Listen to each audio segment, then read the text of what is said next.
Bonjour à tous, merci d'être fidèles au rendez-vous. Numéro exceptionnel ce dernier dimanche de l'année 2021 parce que nous avons l'immense honneur de recevoir le jeune Sénégalais Ahmad Kama. Bonjour Ahmad Kama. Bonjour Ousmane. Merci d'être notre invité aujourd'hui, expert en cybersécurité.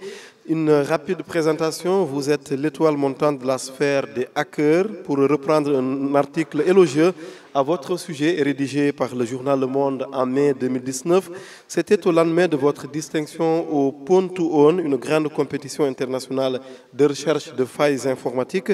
Cette année-là, vous réalisez l'exploit en vous introduisant à distance dans la Tesla 3, le dernier modèle de voiture électronique de l'américain Elon Musk, sud-africain d'origine.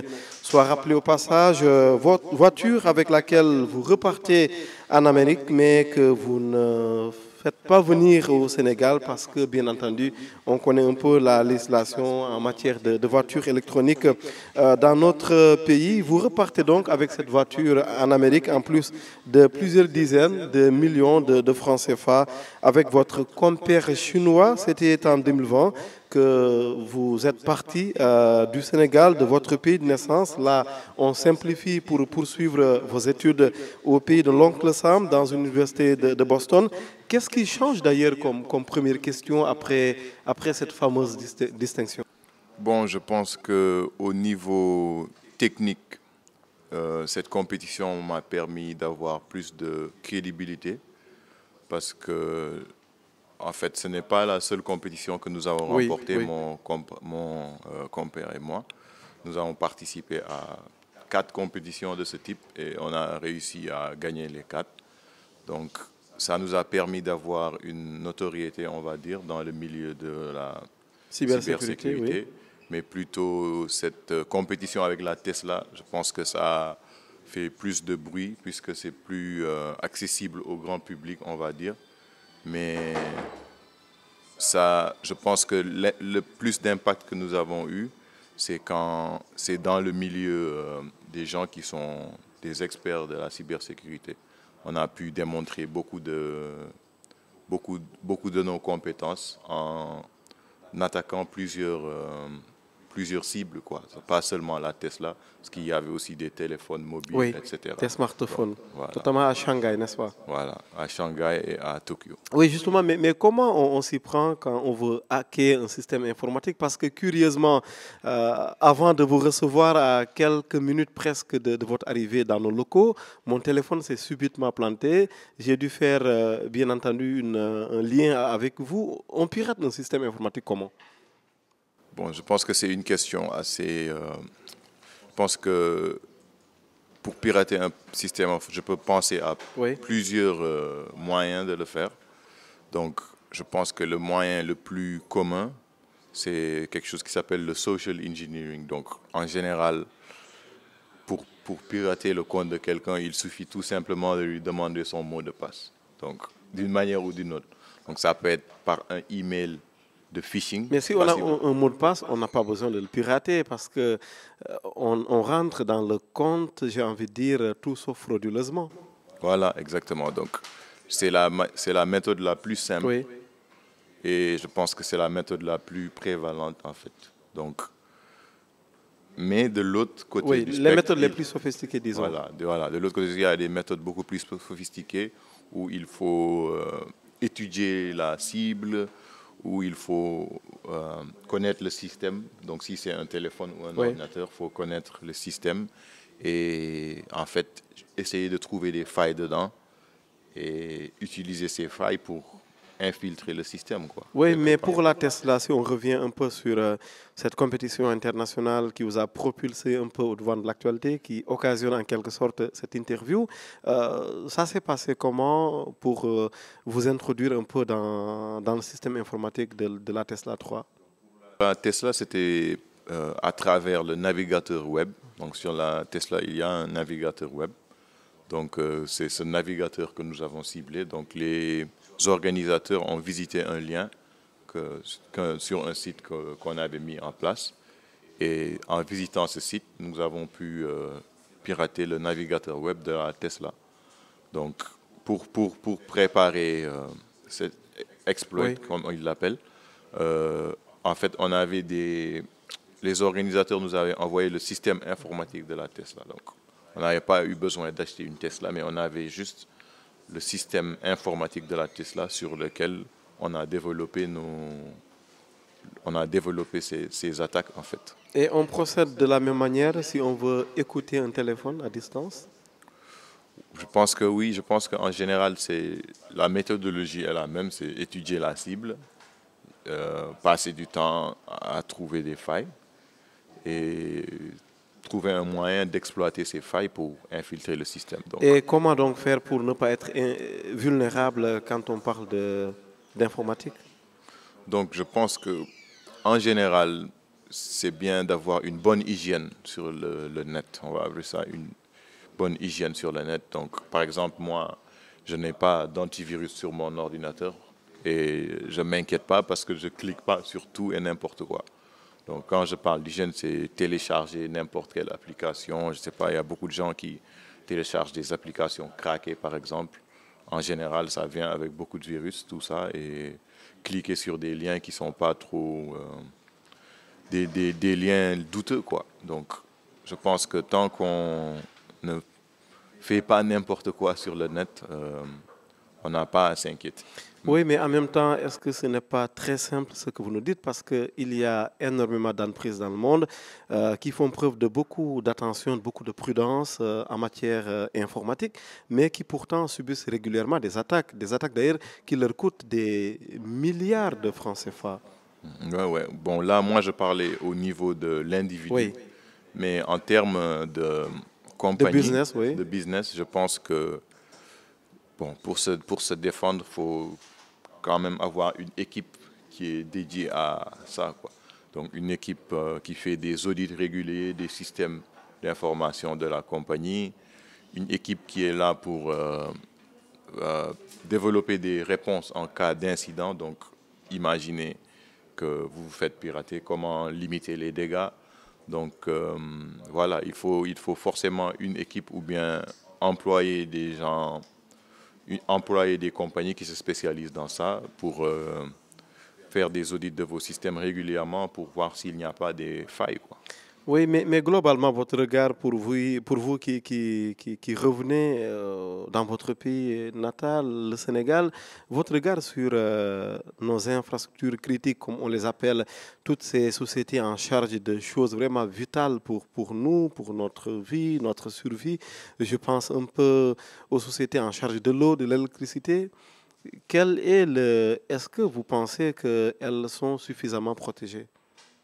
Bon, malheureusement, je n'ai pas trop d'informations sur ça, donc je ne peux pas dire Oui. si elles sont suffisamment protégées ou pas, mais je sais que ce sont des cibles intéressantes, on va dire, parce que, par exemple, on peut dire la Sénélec, Oui, juste la Sénélec oui. avec leur système Woyofol, par exemple, quelqu'un peut trouver un moyen d'infiltrer le système Woyofol, puisqu'il communique avec les compteurs qui sont à la maison.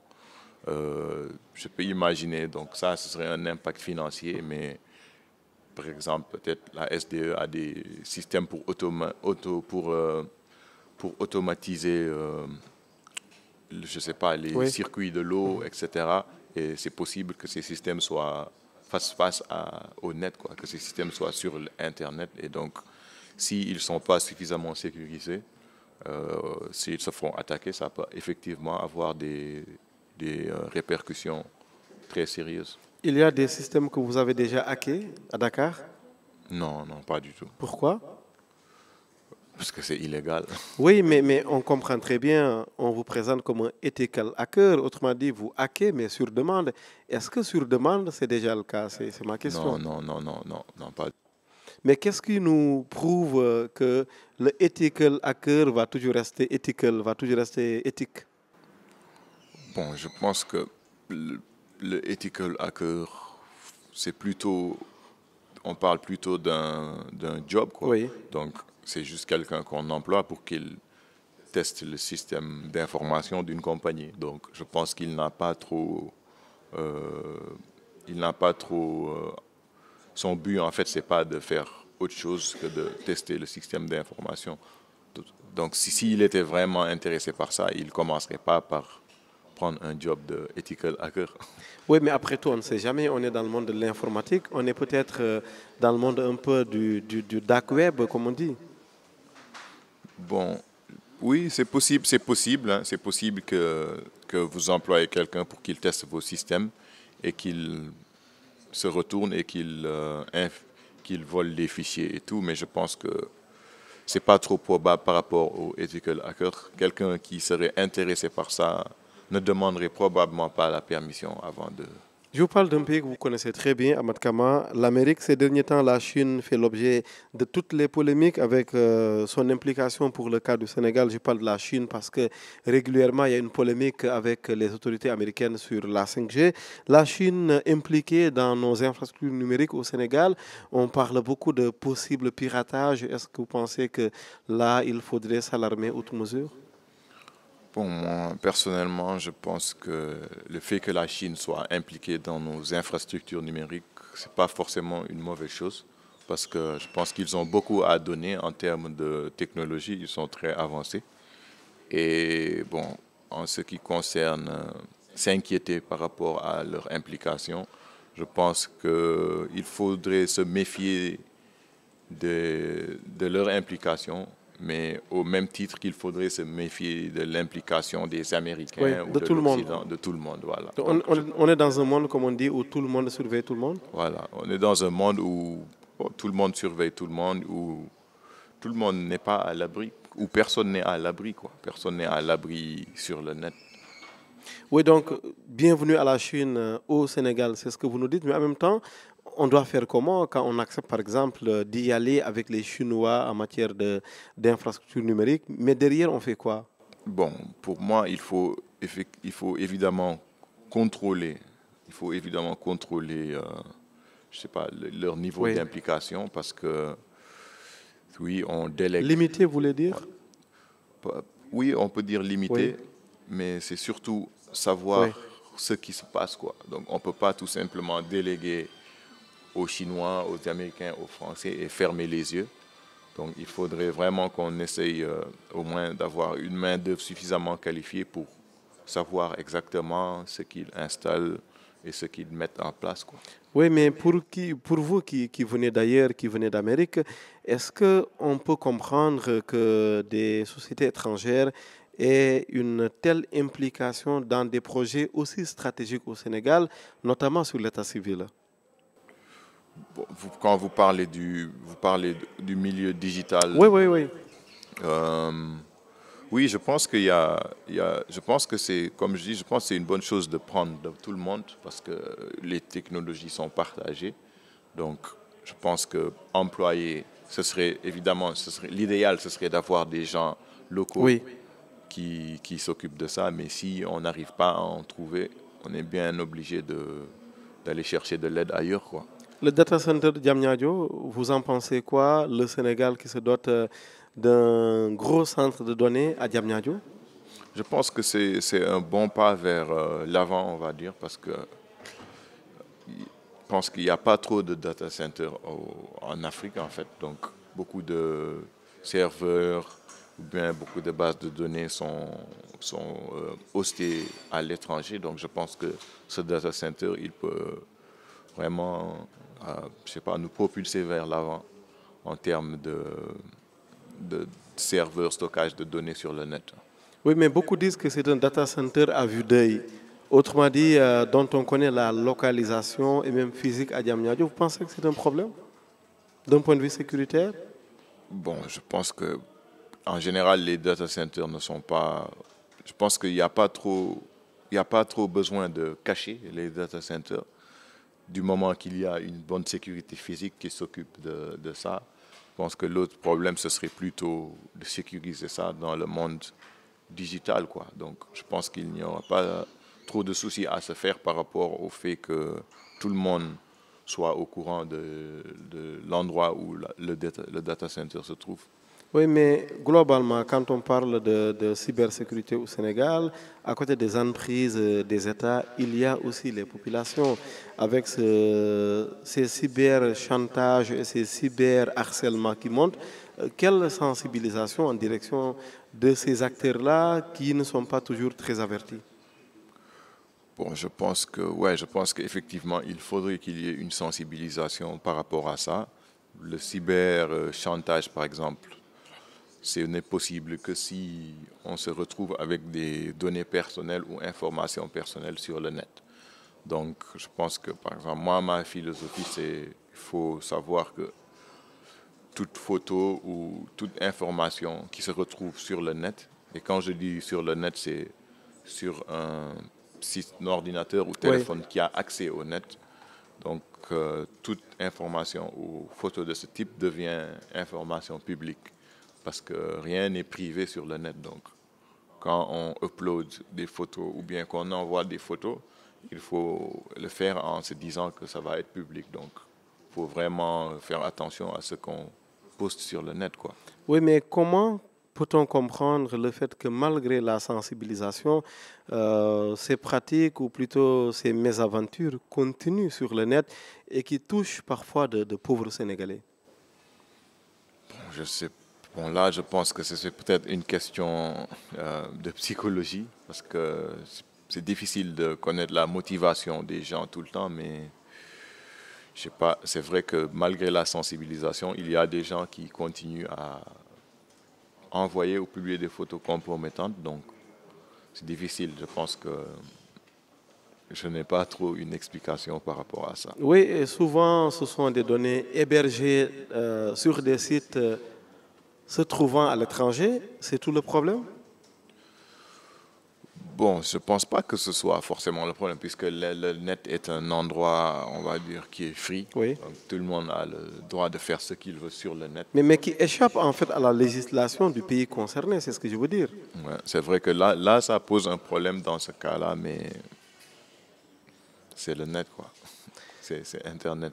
Ahmad Kama, spécialiste en cybersécurité, notre invité ce dimanche sur e-radio. Bien entendu, avec lui, nous faisons le tour de l'actualité de la tech concernant la cybersécurité au Sénégal et à l'étranger. Et nous le recevons quelques années après qu'il s'est fait distinguer et de la plus importante, de la plus belle des manières, donc dans une compétition mondiale qui portait sur les recherches de failles informatiques. L'École nationale de cybersécurité à vocation régionale basée à Dakar, dans les locaux de l'ENA. Est-ce que vous pensez que c'est peut-être l'illustration, la énième illustration que le Sénégal est bien en avance dans le monde cyber? Oui, je pense que c'est une très bonne initiative. Personnellement, je ne connais pas le contenu du programme ou quoi, mais je pense que c'est quand même une très bonne initiative. Ça montre que le Sénégal est en train de faire des efforts pour se diriger vers, pour former des gens au Sénégal, des gens locaux dans la région, pour qu'ils puissent faire participer en fait dans le monde cyber, quoi. Oui, et sur le contenu, on devrait avoir quoi comme programme, selon vous en fait? Parce que bon, je pense que, on va dire, la cybersécurité, c'est tellement large qu'on peut considérer ça comme, je sais pas, comme de la médecine. Donc, il y a tellement de spécialisation que c'est difficile de parler d'un programme spécifique. Mais je pense que c'est pas simple là que je vous dise ce qui devrait être sur le programme parce que c'est tellement vaste, il y a tellement de possibilités que c'est difficile en fait de vous donner un programme là.